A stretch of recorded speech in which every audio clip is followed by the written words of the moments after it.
Here's one of the big things I think we get wrong in conversations about representation. When I'm talking about representation, I'm talking about fictionalized depictions of marginalized groups, be that women, people of color, LGBTQIA+ people, disabled people, etc.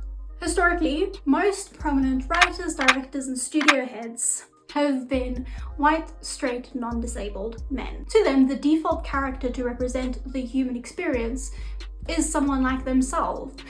And so the white, straight, non-disabled man has sort of become the stock protagonist. So when writers write about the general human experience, it seems like protagonists are almost always the stock protagonist that is white and or straight and or non-disabled and or a man. When writers approach representing groups that have historically been othered, creatives, especially those who haven't experienced the otherness that they're trying to represent, usually go about it in one of two ways. One, the character's entire arc or characterization surrounds their state of marginalization. They are either a victim or a stereotype or both. Their character is their otherness. So, for example, an autistic character whose only definable trait is that they're autistic. The second way writers go about representing marginalized people, that the character's otherness is strictly aesthetic and does not affect the character or the narrative in any significant way. The character is entirely independent of their otherness. For example, characters that are implied to,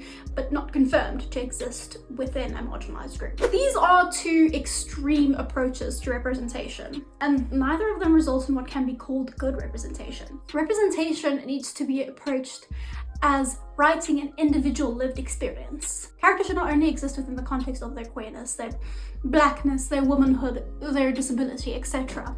But they also shouldn't exist entirely outside of their queerness or their womanhood or their blackness or their disability, etc., etc.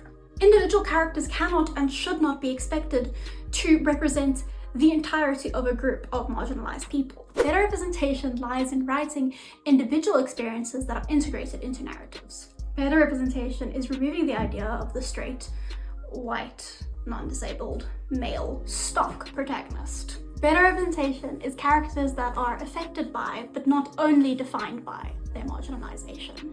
Hey, I'm Mia, and I talk about movies and writing and generally just discuss culture and storytelling, so if that's something that you're interested in, follow along. And I know this conversation is a lot more nuanced than this video makes it seem. Just remember that a short video on the internet can't encompass the entirety of a subject's many different nuances. Thank you for watching.